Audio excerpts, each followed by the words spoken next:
안녕하세요. 박정근 원장입니다. 오늘은 조금 특이한 케이스가 있어서 이제 말씀을 좀 드리려고 합니다. 하안검 수술을 이제 상담을 오신 분인데요. 뭐 진찰을 보면 이제 눈밑이 불룩하고 그다음에 피부가 처져 있는 이제 상태인 거죠. 이런 경우에 아래쪽 처진 피부를 제거하고 불룩하게 튀어나온 지방을 줄여주는 이런 수술을 이제 우리가 하안검 수술이라고 하는데, 보통 눈밑 지방 부위는 이렇게 불룩 튀어나와 있고 그 바로 밑에는 눈밑 고랑이라고 해서 움푹 꺼져 보입니다. 그러니까 상대적으로 그 위는 바로 튀어나와 있는데 아래가 꺼지니까 이게 더 푹 이제 꺼져 보이는 그런 형태이고요. 이 고랑이 깊으면 깊을수록 그늘져 보이기 때문에 뭐 다크서클처럼 심해 보이기도 하고 피곤해 보이기도 하고 이제 그런 영향을 주게 되는 이제 그런 이제 구조입니다. 보통은 이제 그렇게 돼 있는데 이분 같은 경우는 약간 좀 양상이 달랐습니다. 눈밑 고랑 부분이 이제 패여 있고 보통 그 위가 불룩 나와 있는데, 이 불룩 나와 있는 위치가 조금 일반적인 경우랑은 좀 달라 보였고요. 이렇게 만져봤을 때 좀 울퉁불퉁하고 딱딱한 이제 그런 느낌도 꽤 많이 있었습니다. 그래서 이제 제가 혹시 필러나 이런 다른 주사의 주입 여부에 대해서 이제 확인을 했습니다. 여쭤봤는데 전혀 이제 맞은 적이 없다고 하셔서 좀 뭐 미심쩍긴 했는데 일단 뭐 그냥 넘어갔습니다. 근데 수술 당일날이 됐습니다. 수술 당일날이 돼서 이제 수술 전에 이제 디자인을 하잖아요. 그래서 이제 디자인하면서 이제 다시 한번 여쭤봤습니다.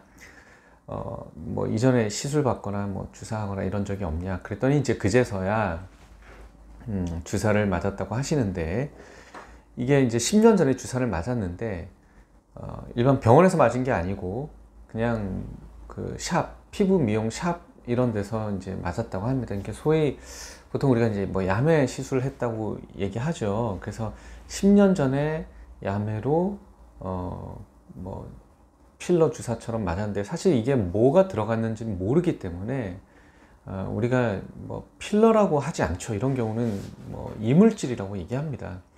그래서 이물질이 어떤 종류가 들어갔는지 전혀 알 수가 없습니다. 이제 확실한 거는 지금 10년 넘게까지 계속 녹지 않고 있고 울퉁불퉁한 형상을 띠고 있기 때문에 녹지 않는 물질이라는 것 이외에 정확하게 어떤 거라는 건지 알 수는 없습니다. 이게 뭐 의료용인지 뭐 공업용인지 사실은 알 수가 없죠.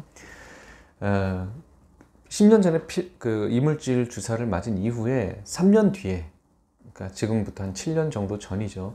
너무 울퉁불퉁하고 뭐 이렇게 보기가 싫으니까 불룩 튀어나오고 그러니까 뭐 째서 피부 절개를 해서 이제 이물질을 제거하는 시술을 한 차례 받았다고 이제 말씀을 하셨습니다. 제가 이제 그 얘기를 듣고 좀 당황하기도 했고 이제 좀 황당하기도 했고, 네. 왜냐하면 이게 간혹 수술한 이력을 숨기시는 분들이 종종 있는데, 사실 이런 경우는 중요한 게 수술 계획하고 이런 데 굉장히 영향을 미칠 수 있는 그런 이력이기 때문에 뭐 이런 경우는 뭐 꼭 얘기를 해 줬어야 되는 상황이죠. 일단 문제가 지금 주입한 이물질이 어떤 성분인지 알 수가 없다. 뭐 아까 얘기했지만 녹지 않은 물질인 것 같긴 한데 이게 뭐 의료용인지 아니면 뭐 의료용으로 쓸 수 없는 물질인지 알 수가 없습니다. 이 경우에 자칫하면 일반적인 경우보다 감염이나 염증 이런 확률이 조금 더 높아질 수 있습니다. 그리고 절개를 해서 이거를 뭐 제거를 한다고 해도 완전히 제거할 수 없고 무조건 남게 됩니다. 이런 경우는. 그리고 지금 이렇게 눈밑이 불룩한 경우에 일반적인 경우는 지방이죠. 지방이 불룩 나와 있는데 이거는 지방인지 이물질인지 명확하게 구분할 수가 없습니다. 그리고 있는 위치도 뭐 눈 밑 고랑 부위에 정확하게 맞은 것도 아니고요. 악감대 부위도 딱딱하게 만져지고 눈 밑 지방 부위도 만져지기 때문에 이런 경우는 뭐 불룩 튀어나오고 울퉁불퉁한 게 명확하게 지방이라고 할 수가 없죠. 그래서 지방을 일반적인 수술처럼 줄여준다고 해서 그런 울퉁불퉁하거나 불룩 튀어나온 게 없어지지 않고 남을 수 있다는 겁니다.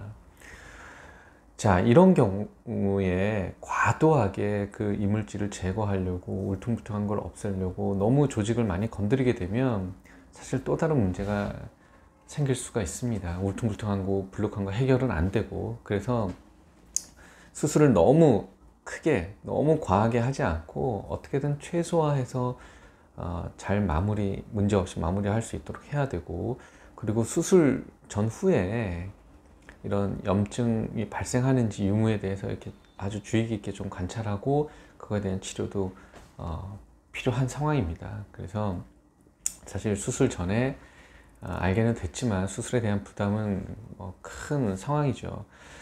어쨌든 무사히 수술은 잘 마쳤고 이제 앞으로 다른 염증이나 상처 치유가 문제없이 되는지에 대한 주의를 이제 잘 기울여야 되는 이제 그런 상황인데, 제가 이제 말씀드리고 싶은 거는 이제 당연한 얘기지만 병원 이외의 장소에서 이런 이물질, 그리고 사실 면허가 있지 않은 그 무자격자한테 시술을 받는 거지 않습니까? 이거는 단순히 무슨 법적인 문제를 떠나서 내 몸에 넣어서 되는지 안 되는지도 모르는 물질을 아무한테나 그런 그 시술을 받는다는 거는 절대 하면 안 되는 일이죠. 이게 예전에는 뭐 꽤 있었죠. 예전에는. 근데 사실 최근까지도 이런 경우를 종종 듣습니다. 그래서 절대 병원 이외의 장소에서 의료인이 아닌 사람한테 그런 시술을 받는 거는 피해야 됩니다. 당연하지만 중요한 얘기입니다. 그리고 또 하나, 수술 전에 이전에 받았던 시술 이력에 대해서는 명확하게 잘 말씀해 주셔야 됩니다. 왜냐하면 이게 수술 후에 이제 좋은 결과를 얻기 위해서는 단순히 우리 뭐 의사들이 수술 테크닉이 좋아야 되는 것만이 아니에요.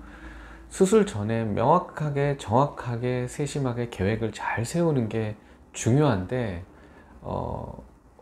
이런 계획들이 많이 달라질 수가 있습니다. 그래서 그 두 가지 상황은 꼭 명심해 주셨으면 좋겠습니다. 오늘은 하안검 수술을 위해서 내원하신 분인데 눈 밑에 이물질을 맞은 케이스가 있어서 그거에 대해서 간단하게 말씀드렸습니다. 감사합니다.